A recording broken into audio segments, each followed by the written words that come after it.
I never imagined the first time I'd ride an elevator lined with velvet cushions would be the last time my daughter looked me in the eye. But that night, as the doors opened onto the 39th floor of her brand new penthouse, the chilled air inside that lobby felt less like success and more like a warning. She had just closed the IPO, $8 billion, splashed across every major business network like a coronation. And already, she moved through the world like a woman who had no use for the past. Or her mother. I stepped out carrying a peach cobbler wrapped in a crocheted tea towel. Silly, I know. But it was her favorite growing up.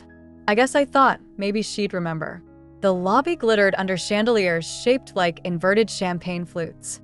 A neon sign above the marble wet bar blinked in cursive script. The future is female, its letters flickering like even the bulbs were unsure of the message. She stood near the wall of glass. The city stretched behind her like a trophy shelf. Her reflection looked taller than I remembered, sharper. And behind her on the cream leather sectional, a man, no older than her personal trainer, maybe younger, watched me like I was a museum relic that somehow walked in on its own. "Mom," she said, voice clipped, polished. Like the hostess of a TED Talk, she didn't really want me attending. There was no hug, not even a smile, just my name spoken like an obligation. I thought I'd bring dessert. I offered softly, lifting the tin. "Your grandmother's recipe, from when you were little." She didn't even glance at it. "We don't really eat sugar anymore." The man behind her snorted without looking up from his phone. My stomach nodded, but I kept my face still. That's something motherhood teaches you, how to carry pain quietly. She took a step forward, designer heels clicking against marble. "Actually, I wanted to talk to you about the shares." Ah. There it was. The real reason for the invitation. My shares, 20,000 founder shares she'd begged me to buy back when her company was a half-finished app prototype and a pitch deck scribbled on my kitchen notepad. I'd emptied my retirement savings without blinking, told myself a woman could always go back to substitute teaching if it meant her daughter could fly. I swallowed. "I'm not selling." Something flickered in her eyes, something tight and calculating. "You don't need them," she said carefully, as if explaining it to a child. "You'll have liquidity, comfort. We'll set up a fund." "I'm not a stray dog," I said softly. "I don't need a fund. I need respect." Her posture didn't falter, but the mask cracked just enough for me to see the flash of annoyance. "Mom, don't make this difficult. It's just paperwork." On the glass table between us sat a folder, signature line already highlighted. As if I'd arrived not as her mother, but as a rubber stamp. My hands tightened on the cobbler dish. "Let me guess, you have legal drawdowns that require my signature to fully transition the shares?" She blinked, didn't answer. "I may have wrinkles and gray hair," I added, "but I still read contracts before I sign away my future." The man behind her shifted on the sofa, setting down his drink with an audible clink. He didn't say anything, but the message was clear. "Time's up, Grandma." She stepped closer. "If you won't cooperate, I can't have you staying here." The air thickened.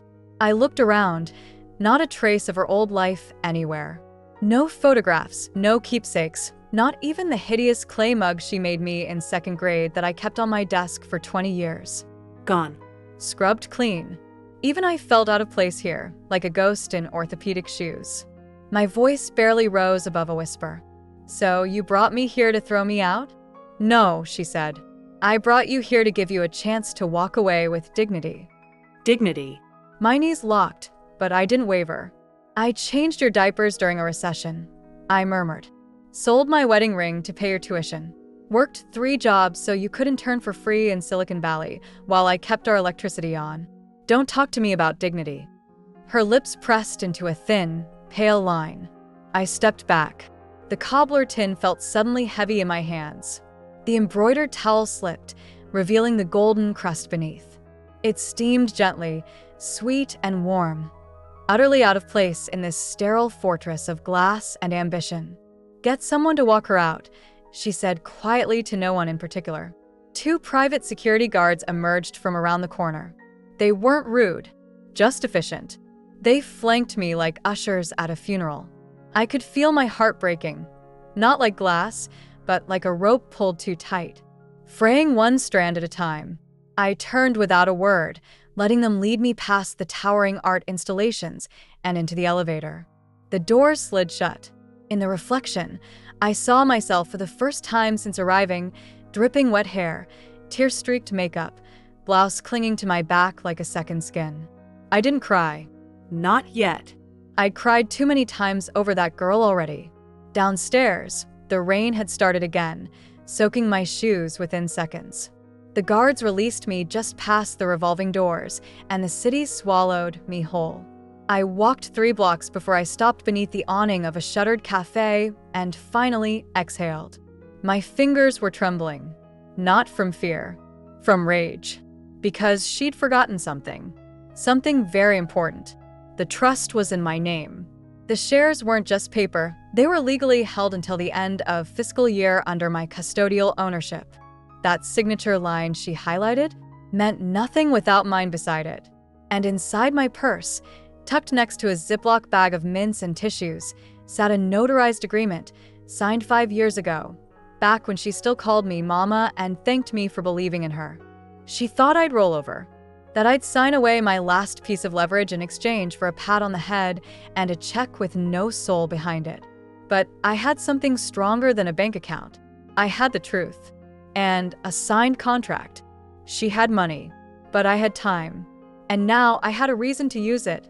The morning after she pushed me out into the storm, I sat at my kitchen table, rain still drying on my coat sleeves, staring at the cobbler tin I had brought home with me like a bruised souvenir. I hadn't had the heart to leave it behind, not even after what she said. She thought that signing over those shares would be an act of closure. But what she didn't know, what she never bothered to ask, was that 5 years ago, her lawyer made a mistake. A tiny one, but I noticed it. They'd filed the ownership contract under my name. Not as a favor, as a necessity. She had needed me back then. My credit score, my reputation, my house as collateral when she launched her company and couldn't even afford office space. And I'd said yes. Of course I did. Because I loved her. Because I believed in her. Because that's what mothers do. We cover the gaps, stitch the holes in their parachutes, and pray they remember who packed it when they land. She didn't remember. Or worse, she remembered and didn't care. I reached into the file drawer beside my desk and pulled out the manila envelope I hadn't opened in nearly 4 years. Inside were the original contracts, one typed, one scanned and notarized. My name, Margaret Elaine Ridley, listed as founder custodian and signatory holder. Her name was there too, but only under managing director. I read the fine print slowly, just to be sure. Custodial equity to remain under signatory holder until full maturity or legal reallocation under mutual agreement. Effective until fiscal year end, 2025. I smiled, bitter and small. She had no idea. The elevator ride she offered me last night wasn't a courtesy. It was a send-off, one last ride before I was supposed to vanish, quietly, obediently. I was no longer a mother in her eyes, just another obstacle in stilettos. She thought she could erase me with a signature, but I had the pen first. And now I wasn't angry. I was patient. By noon, I was walking through the doors of the law office that handled our original filing, Stenworth and Drake, 3rd floor, Suite 314. A thin brass plaque bore their name, weathered by years of sun from the hallway windows. The receptionist recognized me instantly. Ms. Ridley, she said, standing. We haven't seen you in ages. I never needed to come in until now. I kept my voice calm. No use spilling emotion here. She offered a seat while someone fetched the junior partner who had drawn up the shares contract back in 2020. A boy named Tyler Brand. Back then he had acne and a chipped tooth. Now he wore a blazer too tight at the shoulders and glasses that made him look older than his years. But he still remembered me. "You're here about the shares," he said, even before the door closed. I nodded. He motioned for me to sit across from his desk. "Look, I can't say anything about your daughter's movements without breaching client confidentiality. I'm not here to ask what she's done," I interrupted. "I'm here to ask what I can do." His brows lifted. Do. I slid the envelope across his desk. She tried to have me sign over my custodial stake last night. She thought I wouldn't read the fine print, that I'd be too overwhelmed by marble floors and rooftop views to realize what she was doing. Tyler pulled out the papers, scanned the first page, then blinked. He flipped to the back. His jaw tensed. "You're still the primary signatory," he muttered. "These shares can't legally be transferred without your full consent, which you haven't given." "Correct." He kept flipping through the pages like he couldn't believe his own filing. "She's IPO'd on these?" "Yes." "And from what I saw online this morning, she's been featured in Forbes, Fast Company, even a half-minute on Bloomberg Tech. They're calling her the next self-made billionaire." I smiled grimly. "Except there's a footnote she forgot to include." "Me." He leaned back, letting out a slow whistle. "You want to file a block?" I nodded. "An injunction. Quiet for now, but full. I want her to know I see her, but I want the world to know I exist." Tyler looked at me with something between admiration and fear. "Do you know how rare it is for someone to read their own paperwork?" "I'm a mother," I said. "You think I raised a kid like her without learning how to pay attention?" That night, I went online. I hadn't looked at her Instagram in months. Partly because it hurt, partly because it had turned into a highlight reel of a life that didn't include me. But now I scrolled. There she was, in Milan, at a fashion summit, wearing a fitted white dress and a smile that didn't reach her eyes.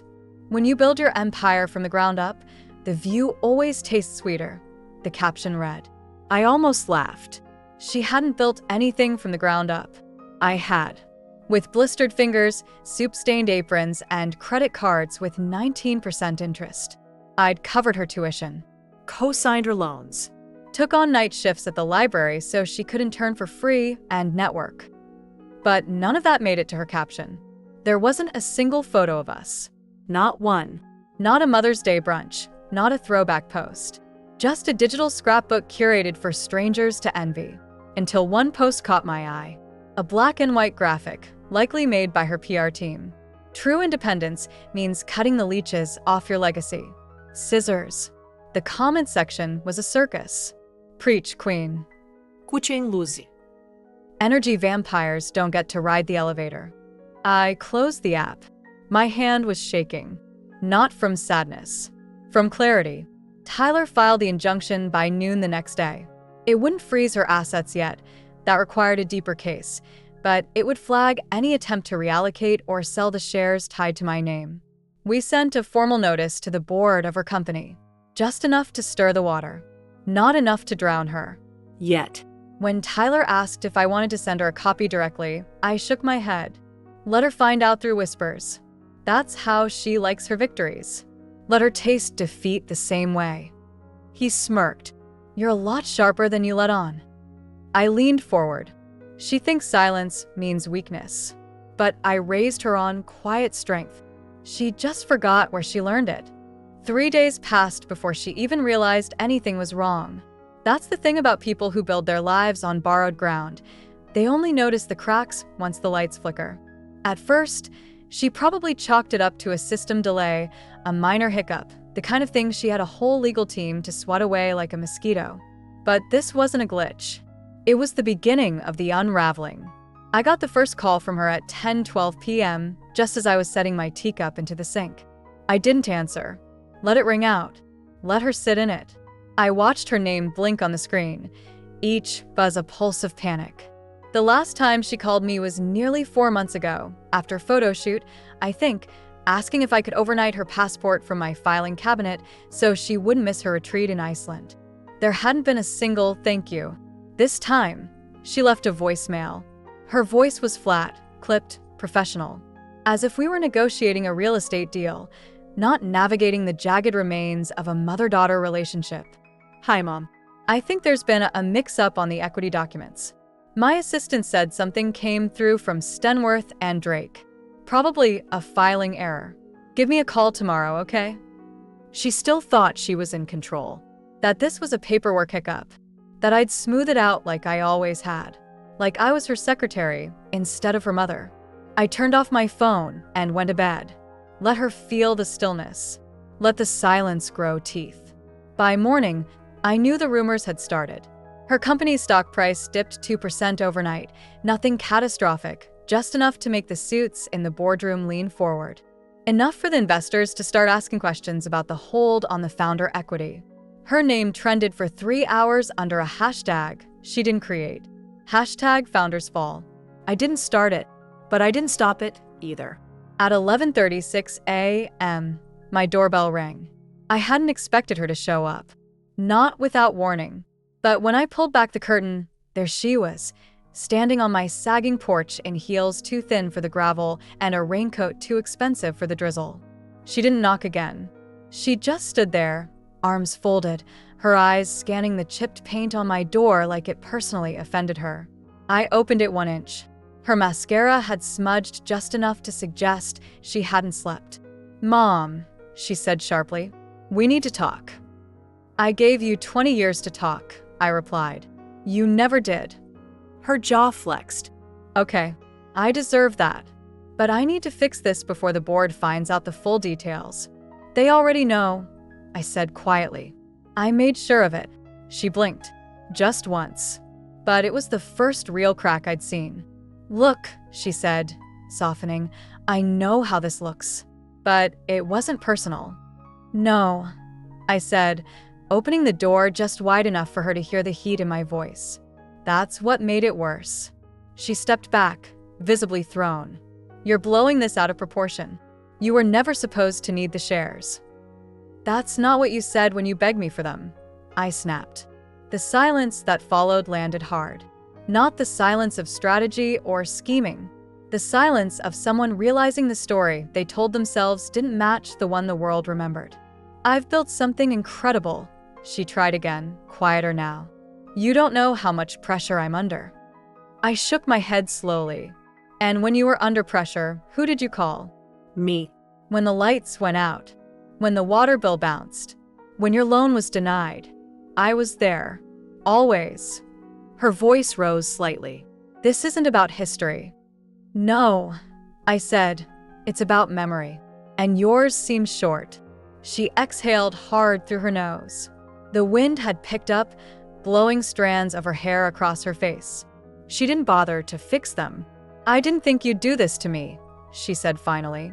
"Neither did I whispered. "Until you made me." I closed the door. Not with a slam. Just a click. And on the other side, for the first time in my life, I didn't hear her footsteps rush away. I heard her stay still. Good. Let the silence sit with her the way it sat with me when she vanished into her new life without a goodbye. That night, my attorney called.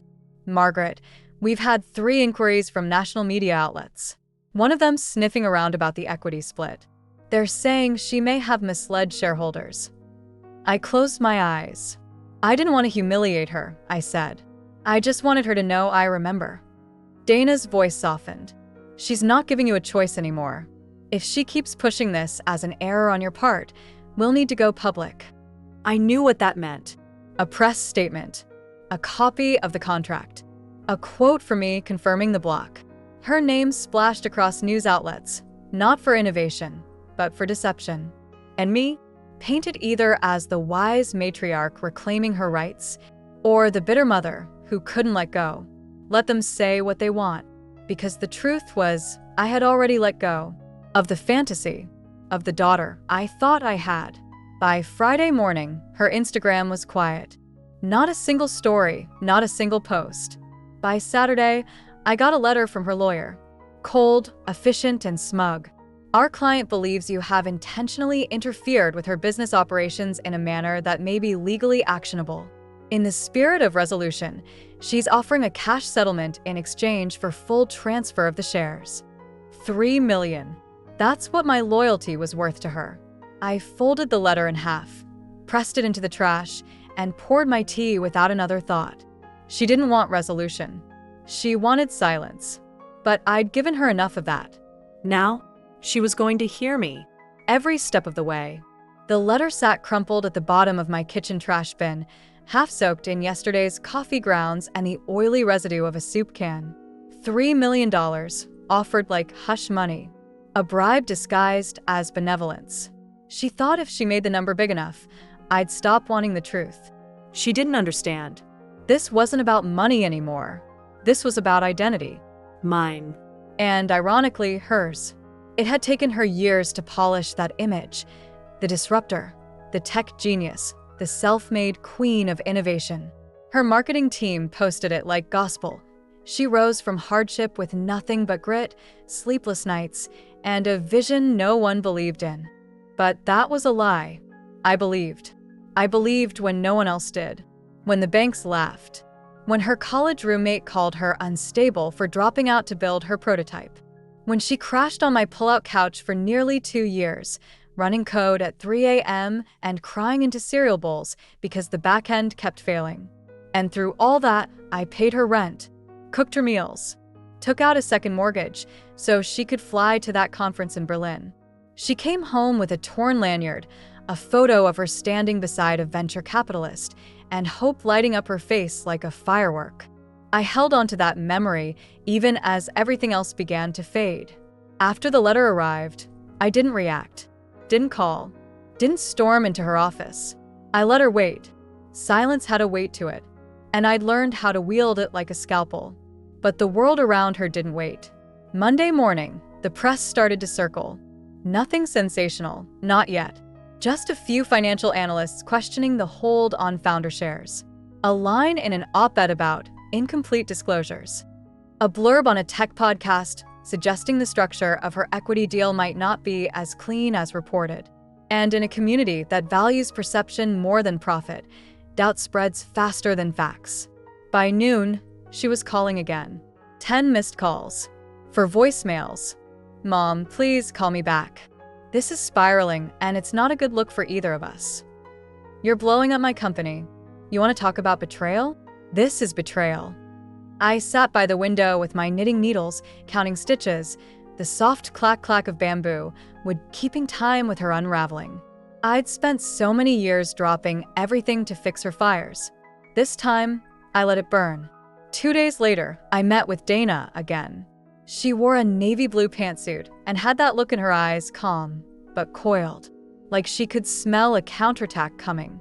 She's going to fight now, Dana said as she set the paperwork in front of me. She tried to buy you out. That failed. So now she'll go public. Paint you as bitter, out of touch, mentally unstable maybe. I raised a brow. She wouldn't. She already called a crisis PR firm, Dana said. They specialize in reputation rehabilitation. Of course she did. She thinks I'm weak, I murmured. She thinks you're disposable, Dana corrected. I nodded, then signed the next set of papers without hesitation. It was time to make things official. The following morning, I did something I hadn't done in years. I posted on social media. My account was private. Quiet. I mostly used it to like family photos and check on my sister's garden updates. But today, I uploaded one single image, a scanned photo of the original share agreement, my name circled, dated, notarized. And the caption? The truth doesn't always scream. Sometimes, it signs in ink and waits for the world to remember who was there first. Within 2 hours, I had 3,000 friend requests. My inbox overflowed with messages from journalists, tech bloggers, and strangers asking me to tell my side. I didn't reply to any of them. I didn't need to. The photo said everything, and that terrified her. That night, she showed up again. No makeup this time. No heels. Just sweatpants, running shoes, and the faint scent of desperation hanging off her like humidity. She knocked. Once, twice, then opened the storm door halfway, like she still had a key that worked. Mom, she breathed. Can we please talk inside? I studied her face. The girl I raised was still there. I could see it, in the flicker of her eyes, the way she shifted her weight, unsure of herself for the first time in years. But I wasn't sure she was mine anymore. Talk, I said, blocking the doorway. She looked down, then back up. You really think you're helping by making this public? I didn't name names. But they know. Everyone knows it's about me. You made yourself the center of the story, I said. All I did was show them the first page. She exhaled sharply. You want to destroy me. That's what this is. No, y whispered. I just want to stop disappearing in your version of the truth." She flinched. "You erased me, sweetheart," I added. "You took my love, my time, my savings, and turned it into a narrative where I never existed." Her voice cracked. "I didn't mean to, but you did. You meant to take the shares. You meant to lie. You meant to leave me behind." She didn't argue. Not this time. Instead, her eyes welled up, and for a second I thought I saw the girl who used to fall asleep on my lap after coding all night. The one who once told me, "If this works, we'll get a duplex so you can live right next door and help with the grandkids." But that was another lifetime. "I need your help," she said softly. "Please. We can fix this." I stared at her for a long moment. Then I said, "We? There's no we left, darling. Not until you remember who I am." Then I closed the door again. Not to punish her. To give her the chance to knock for the right reasons next time. By the end of that week, I had become a name without a face. They didn't call me Margaret. They didn't even call me a mother. The media just called me the signatory. Anonymous. Silent. Powerful. And for the first time in my life, that silence worked for me. I didn't need interviews. I didn't need to explain. The documents spoke louder than I ever could. Screenshots of the agreement floated through financial circles, forums, even investor Slack groups. Analysts speculated, reporters danced around the legal implications, and columnists sharpened their knives. All I did was post a scan of my signature.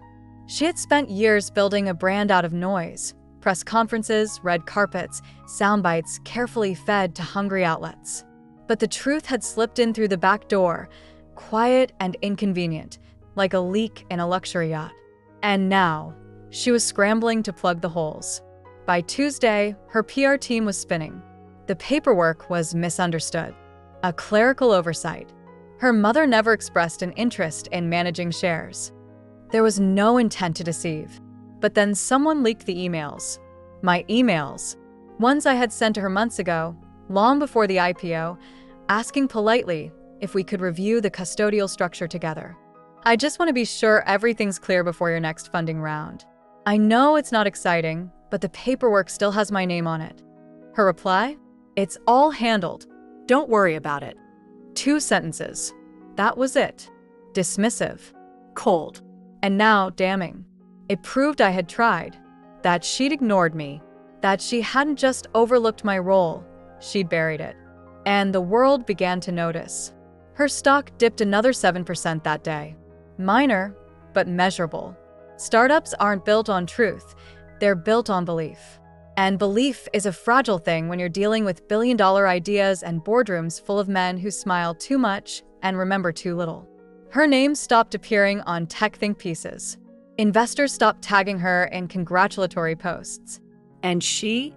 She started erasing posts from her Instagram faster than she could upload them. The caption about leeches vanished. The photo with the champagne flute? Gone.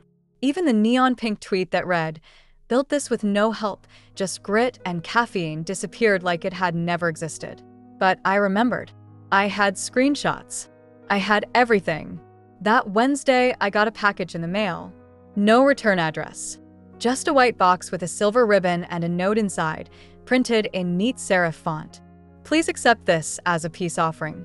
You've made your point." Beneath it, a Cartier watch. Polished gold. Engraved on the back. "Time heals everything." I stared at it for a full minute, then burst out laughing. Not because it was funny, because it was pathetic. She thought she could buy forgiveness with jewelry, as if the pain she caused could be smoothed over with luxury. But I didn't need a watch. I had time, and I knew how to use it. I placed the watch back in the box, sealed it, and drove straight to the women's shelter on Roosevelt and 8th. They were holding a silent auction for survivors trying to rebuild their lives. The director's eyes widened when I handed it over. "This will cover legal fees for 4 women," she whispered. "Good," I said. "Let someone get something meaningful out of it." Later that night, Dana and I met with a financial investigator, a woman named Jolene, sharp as a nail and twice as tough. She specialized in high-profile corporate disputes, especially ones involving family. "Here's what we found," she said, sliding over a thick folder. "Your daughter's IPO filings included documentation claiming full and sole ownership of founder shares." "She knew that wasn't true," Dana said flatly. Jolene nodded. "Worse, she signed under penalty of perjury." My breath caught. She committed fraud? Jolene's eyes flicked to mine. That's not a word I use lightly. But yes. She misrepresented her ownership structure to the SEC, the board, and multiple banks underwriting her assets. I looked down at my hands, wrinkled, weathered. "Still, I didn't want this," I said softly. "I know," Dana said. "But now it's no longer just about you." She was right. This wasn't a mother-daughter fight anymore. It was legal. It was federal. And it was accelerating. The next morning, I saw the fallout begin in real time. I woke up early, habit from my teaching years, and sat with a cup of tea, watching the financial channel I used to have on for background noise. It kept me company in the quiet years. But this morning, it said my daughter's name. CEO accused of equity misrepresentation. Allegations could spark SEC investigation. The headline crawled across the bottom of the screen like a slow-moving storm. The anchor's voice was brisk, impartial, but the damage was clear. Her face flashed on the screen. PR photo, stiff smile, and then beside it, a copy of the signed custodial document with my name front and center. They blurred out her home address, but not the truth. The words "signatory holder," Margaret Ridley, glowed brighter than any spotlight she'd ever stood under. I didn't cheer, didn't cry. I just stared at it, the image of my signature finally doing what years of sacrifice couldn't, making me seen. At 11:08 a.m., she called. Again. And this time, she didn't yell. She sobbed. Raw, broken sobs. The kind I hadn't heard since she was a teenager, and someone at school had posted lies about her online. I'd held her in my arms for 3 hours that night, whispering that the truth always rises, that the people who matter will know who you are. Now those words echoed back at me, bitter and reversed. "Mom," she choked. "Please make it stop. Please." I sat on the edge of my couch, listening to her fall apart. Part of me wanted to fix it, but I couldn't. She'd built this storm on her own, and now she was standing in the center, drenched. "You told the world I didn't matter," I said. "Now the world is asking why." She whimpered. "They're pulling sponsors. My team's threatening to resign." "I didn't mean to erase you." "You didn't erase me, sweetheart," I whispered. "You tried, but I left a paper trail." By Thursday evening, it was everywhere. Not just in the financial circuits now, but in mainstream media. Primetime interviews. Viral TikToks summarizing the betrayed mom versus tech CEO daughter drama in 60-second videos with flashy music and dramatic voiceovers. Even people who didn't follow tech started to care. Because this wasn't just a business story anymore. It was personal. A woman erasing the mother who funded her empire? That sells. I stayed inside most of that day. Not because I was ashamed, but because I knew how cruel public attention could be. I'd seen what it did to my students when their worst moments made it online. I wasn't going to risk reporters ambushing me on my porch for a quote. Dana called that afternoon. "They want to interview you." CNN. NPR. Even one of the streaming platforms is sniffing around, thinking of turning it into a documentary. I laughed, dry and low. Imagine that.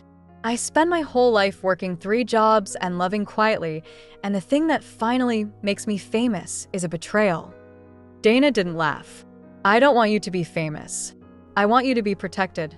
The more public you go, the more unpredictable she'll get. We're not just dealing with shame now. We're dealing with survival instincts." I understood what she meant. My daughter was cornered. And cornered animals bite. At 6:12 p.m., she showed up again. No knock, no text. Just her standing in the driveway, staring at the house like it had grown fangs since her last visit.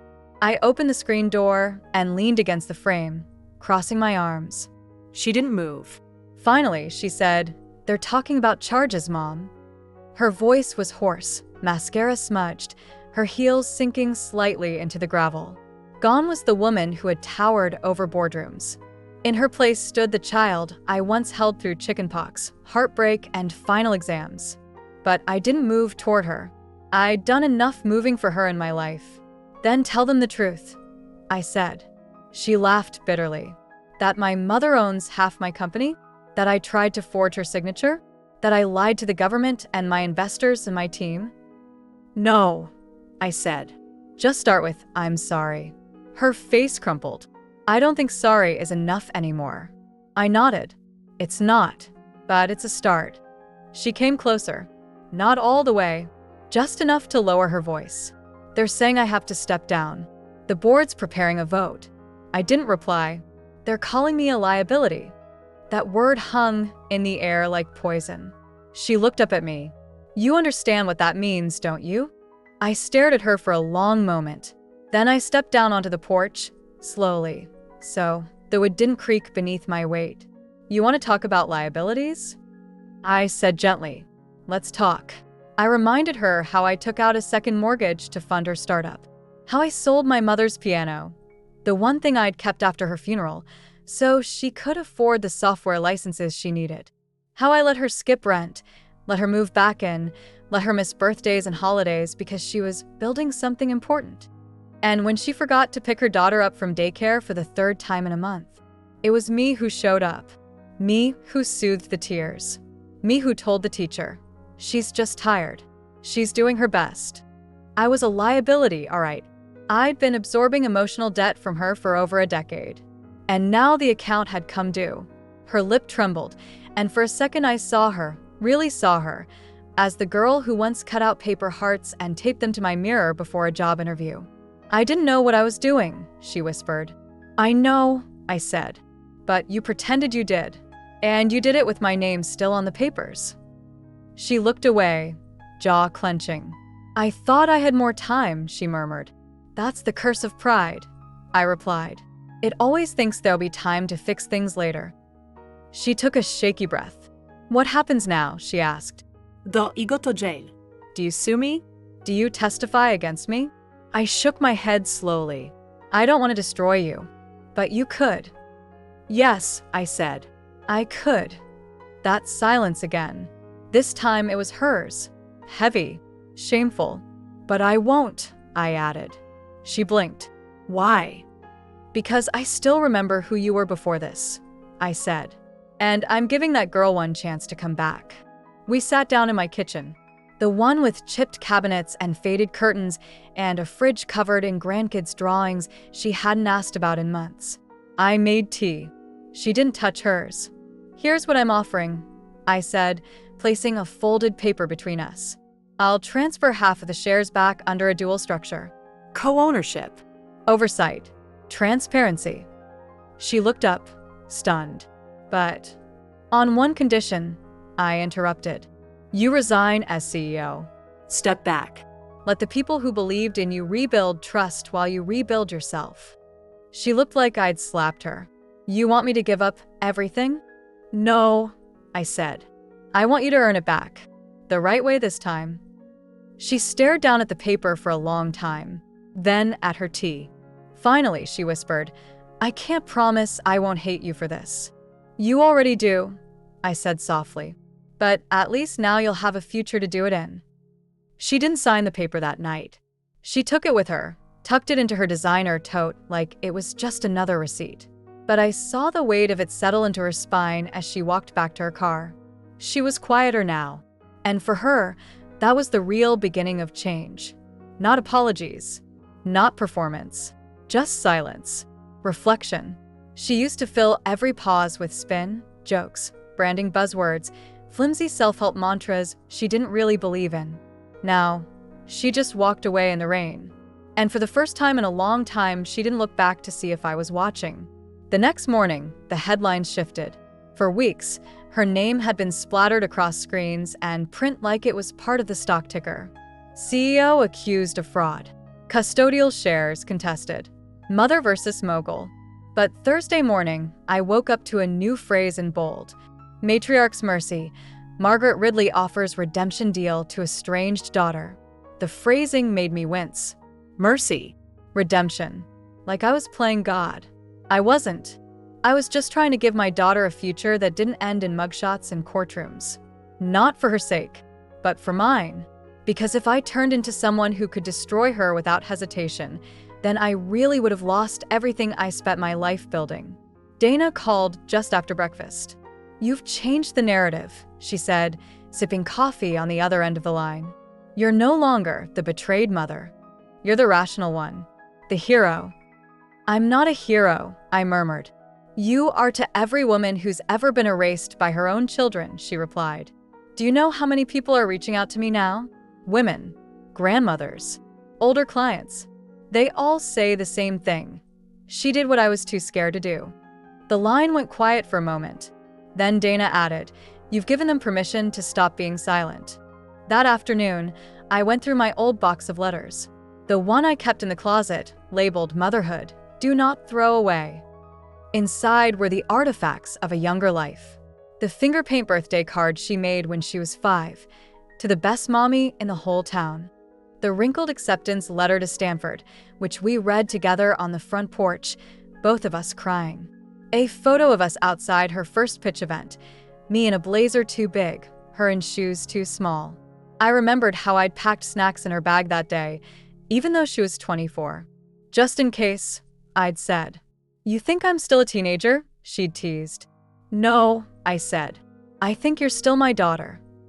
That memory hit like a bruise I'd forgotten about. And I found myself wondering, what happened to her? When did she stop seeing me as her anchor and start seeing me as dead weight? That night, I heard from someone I hadn't spoken to in 10 years.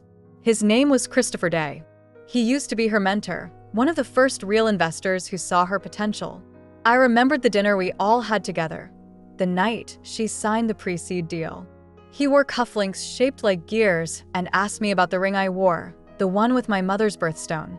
He'd seemed kind. When I answered the phone, he didn't waste time.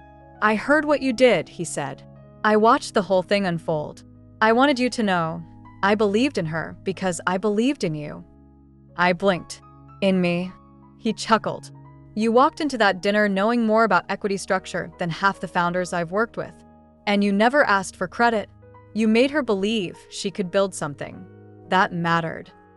I said nothing. Christopher went on. "You've got another decision ahead. If she signs your deal, she'll still have a path back. But if she doesn't, there's a group of us, ethical investors, former advisors, who'd be willing to step in and help you restructure the company." I froze. "Me? You're the legal co-founder. You could take over." "I don't want her company," I said. He sighed. "Then make sure she signs that paper." I barely slept that night. Not from stress, but from memory. I kept replaying all the birthdays, the job interviews I helped her prep for, the nights I stayed up reading code tutorials, so I could understand what she was working on. I wasn't a passive investor. I was the scaffolding she stood on. And the truth was, I could take over. I had the documents, the support, the knowledge. Enough to bring in real leadership, protect the employees, and salvage the work she'd buried under ego. But that would mean pushing her off the edge completely. I wasn't sure I could do it. Not yet. The next morning, she called. I let it ring twice before answering. Her voice was low. No more bravado. I signed it. I didn't speak.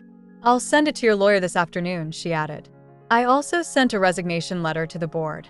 Still, I stayed quiet. After a moment, she whispered, "I don't know who I am anymore." And I finally replied, "You're someone who still has a chance to figure that out." She didn't cry. She just breathed. And for once, it sounded honest. That afternoon, Dana confirmed the paperwork had arrived. Co-ownership reinstated. Shares divided. Executive control transferred to a transitional board. She followed through, Dana said. Against every instinct she has. That means something. I nodded. "She'll hate me for this," I whispered. "She might," Dana agreed. "But she'll also have to live with it. And living is where the real growing happens." That evening, I went to the park. There was a bench I used to sit on when she was a baby, back when I'd bring her here in a secondhand stroller and feed the ducks on days when we had nothing but time. I watched the sun go down over the pond and thought about legacy. Not the kind printed on stock certificates or shouted in press conferences. The quiet kind. The kind that's handed down in casseroles, in sleepless nights, in signed documents no one reads until the truth forces their eyes open. She didn't destroy me. She reminded me who I am. 2 weeks passed. No press. No headlines. No reporters camped outside my fence. Just quiet again. The kind of quiet that once used to sting. Now it felt like peace. The transitional board had taken over her company. Investors were satisfied for now. A new interim CEO was appointed, a woman with gray hair and a history of cleaning up ambitious disasters with a steady hand. She reminded me a little of myself. My daughter? She disappeared from the public eye completely. No posts, no interviews, nos tatemens. Her apartment lights stayed off for days, and the windows to her penthouse were suddenly shuttered, as though silence could hold back shame. I didn't reach out. Not to be cruel, to give her space to sit in it, to stop spinning, to finally be still. That's the thing about hitting rock bottom. There's nothing left to perform for. Just you and the mirror. The papers were finalized and filed by the end of the 3rd week. Dana brought me a neat folder, tabbed and bound. It listed everything: new board structure, equity breakdown, press release drafts, and a notarized copy of my daughter's resignation. It was all so clean, which felt strange after how messy everything had been. Dana poured us each a cup of tea and sat with me in the dining room, sunlight pooling across the floral tablecloth I'd had since the year she was born. She gave you power, Dana said, but you gave her grace. I sipped quietly. She'll never forget that, Dana added. Neither will I said. But memory and forgiveness aren't the same thing. Dana didn't argue, just nodded and handed me a final envelope. What's this? I asked. It's from her. I waited until she left. Then I opened it. Inside, a handwritten letter. 6 pages. On thick, ivory paper, the kind you save for wedding invitations or obituaries. Her penmanship had changed, sharper, slanted, more deliberate. But the words still sounded like her. I don't know what to say that would make this okay. So instead, I'll say the things I should have said years ago. The letter wasn't an apology. It was an excavation. She talked about the pressure, the fear, the loneliness at the top, how the applause got louder than her conscience, how success became a costume she couldn't take off. I stopped seeing you as my mother. I started seeing you as a mirror I couldn't look into without remembering who I used to be. That line gutted me, because I knew it was true. You never wanted to be famous, but you saved me from ruin without asking for credit. The world thinks you held me accountable, but really you just held me, in the one way I didn't know I still needed, with truth. By the time I finished reading, the sun had slipped below the horizon. The air smelled like lilacs and late spring. I folded the letter and slid it into my recipe box, not because it belonged in the kitchen, but because I knew I'd return to it someday. And maybe by then it would hurt less. I didn't hear from her again for 6 more weeks. Then one morning, I opened the door and found her standing there. No security. No entouraje. No umbrella. Just her, holding a small cardboard box. She looked older, not in a bad way, just more human. There was a stillness about her I hadn't seen since she was a child, watching thunderstorms from the porch with a blanket around her shoulders. I brought your mug back, she said, lifting the box. Inside was the one I gave her when she graduated. White ceramic, blue lettering. Strong women raise strong daughters. It had been missing from her apartment for months. I found it in a cabinet, she said, next to an unopened bag of coffee and a stack of bills I never paid. I didn't speak. She reached in again. This time, she pulled out a small photo frame. Us. From the night of her launch party. She had cropped it on her social media years ago so that only her smiling face remained. But in the full version, I was standing beside her, my hand on her back, a proud and tired shadow. I thought I'd lost this, she whispered. Turns out I just didn't want to look at it. She handed it to me, eyes damp. I see you now. I took it gently, held her gaze, then nodded. Not a full reconciliation, not a movie ending, but a beginning. That weekend, I sat with my grandson on the porch, her youngest. He asked, "Grandma, are you really the boss of Mommy's company now?" I smiled. "No, sweetheart. I just helped fix something that was broken." He blinked. "Like when Mommy dropped her laptop and you glued the screen back together?" "Exactly like that." He beamed, satisfied, and we went back to our board game. 3 days later, I received an invitation. Not to an award show, not a gala, something quieter, simpler, a breakfast, just us. The note said, "No press, no meetings, just pancakes and the woman who saved me. Love, your daughter." I stared at it for a long time, then placed it on the fridge with the same magnet I'd used to hold her preschool drawings all those years ago. And for the first time since the IPO, I didn't feel like a footnote. I felt like a name written in permanent ink. We met at a small cafe near the park. No cameras, no suits, no assistants hovering by the door with Bluetooth earpieces. Just the two of us. A chipped table near a window that looked out over the tulips in bloom. She was already seated when I arrived, a carafe of coffee between us, steam curling upward like a peace offering. Her makeup was minimal. Her blazer was rumpled at the sleeve. And when she looked up at me, her eyes didn't carry fire. They carried weight. "I almost didn't think you'd come," she said. I smiled, lowering myself into the chair. "I almost didn't. But then I remembered something your grandmother used to say." She tilted her head. "A door only matters if someone's still standing on the other side," I recited. "And you're still standing." She looked down, cheeks coloring. We sat in silence for a moment. Then she pulled a small envelope from her bag. "This isn't legal," she said quickly. "It's not a settlement. No strings. Just something I want you to have." I opened it slowly. Inside was a deed. Not to her company. Not to an apartment or a trust. To a building. A small brownstone on the edge of the old arts district. One I used to walk by years ago when I'd take her to ballet class and whisper, "I'd open a bookstore there someday." "I remember what you said," she murmured, "about filling the world with something soft, something real, something that doesn't disappear when the Wi-Fi cuts out." I blinked. "You bought this." "I paid the down payment," she said. "The rest is under your name. No LLCs, no shell companies, just you. Do what you want with it. Make it a bookstore, a soup kitchen, a knitting cafe, or nothing at all." I stared at the paper in my hands, the name Margaret Elaine Ridley printed in bold type, no asterisks or parentheses. "Why?" I whispered. "Because I spent the last 5 years building something I thought mattered," she said. "And it crumbled in weeks. But what you built, what you carried, it's still here. And maybe this is me finally learning how to build something right." I folded the paper gently, fingers trembling. "This doesn't erase what you did," I said. She nodded.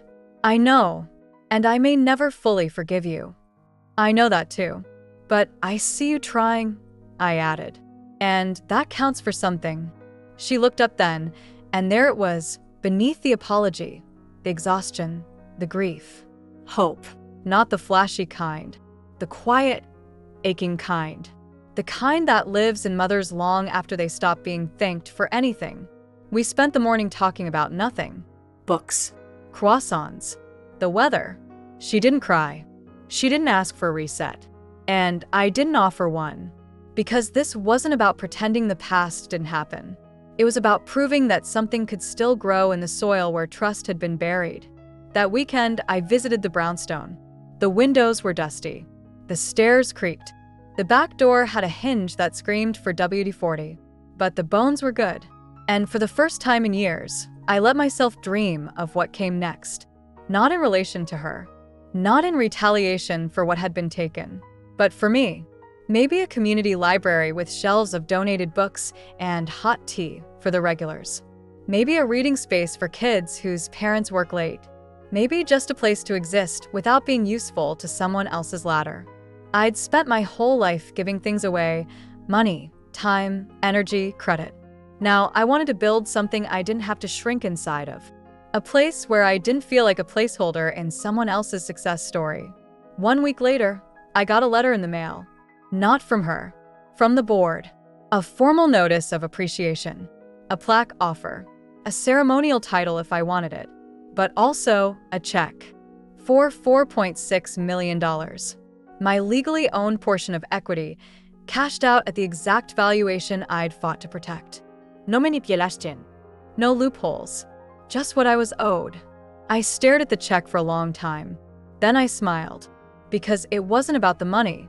It was about proof that what I built mattered, that what I sacrificed meant something, that what I signed, in ink, in blood, in bone, wasn't lost.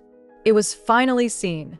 That night, I pulled out an old journal, one I hadn't written in since she was born. The leather was cracked, and the ink on the first few pages had faded. But I flipped to a new page, and I wrote, "She's not who I raised." But she's also not who she was. And that means something. I may never be the mother she brags about, but I am the reason she still has something to come back to. I closed the journal, set it beside the deed, and turned off the lamp. The room went dark, but for the first time in years, I wasn't afraid of it. The bookstore opened on a Sunday. No ribbon cutting, no grand speeches, just a chalkboard sign on the sidewalk that read, "We're open. Come in. Be warm. Margaret." It was quiet at first. A trickle of neighbors. A few curious teenagers. A woman from a yoga studio next door who asked if we carried any poetry that didn't rhyme. I laughed and pointed her toward the Mary Oliver shelf. I'd chosen everything myself, the layout, the wooden shelves, even the cozy reading nook in the back with armchairs no one would call stylish, but everyone would call safe. The place smelled like lemon oil, old pages, and cinnamon, just like I'd always imagined. I stocked the front table with titles written by women who had been told no so often it stopped sounding like a rejection and started sounding like a dare. Above the counter, I hung one framed photo, not of her, Of me. holding her as a baby, cheeks puffed out like a dumpling, both of us glowing from the inside out. Because that's where the story began. And finally, I'd written the ending. She came by on the third day. Didn't call ahead. Just walked in, wearing jeans and an oversized hoodie, her hair pulled back in a ponytail. She stood by the memoir section, pretending to read. When she finally approached the counter, she didn't look me in the eye. She placed a copy of The Gifts of Imperfection on the counter. "Seems like a good one," she said quietly. I scanned the book, placed it in a paper bag, and smiled. "It is," I said. "I read it last year. Twice." She hesitated, fingers tracing the counter's edge. Then she asked, barely above a whisper, "Can I work here?" Just for a little while. I didn't answer immediately. I wanted to say yes, but not for her sake. For mine. So I thought about it. Really thought about it. And then I nodded. "You can start with inventory," I said, "and cleaning the windows." She exhaled like she'd been holding her breath for years. "Thank you." But I held up a hand. "Let's not make it about thanks," I said gently. "Let's make it about time." She nodded. And for the first time in a long time, I saw no strategy behind her eyes. No agenda, just stillness. She picked up a rag from the side table and walked toward the front windows. And I went back to stocking the shelves. We never had a big conversation after that.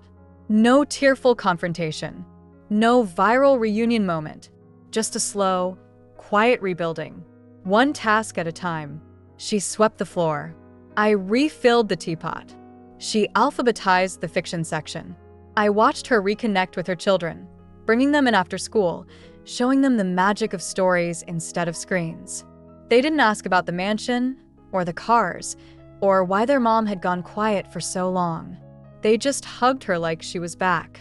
And maybe in her own way, she was. On a Saturday, weeks later, I opened the drawer behind the counter and found a note written on a sticky pad. "I don't know how long it'll take for you to trust me again, but I'll keep showing up until you do. I hope you know that this place, it's the best thing I've ever helped build. Not the company, not the IPO. This." At the bottom was a little doodle, a heart, Not filled in. just outlined. But sometimes that's more honest. We started getting letters from strangers. Handwritten notes slipped under the door. Emails. Bookmarks left between pages with scribbled thanks. One read. Thank you for showing us that a woman's worth doesn't fade when her children forget it. It just waits quietly to be seen again.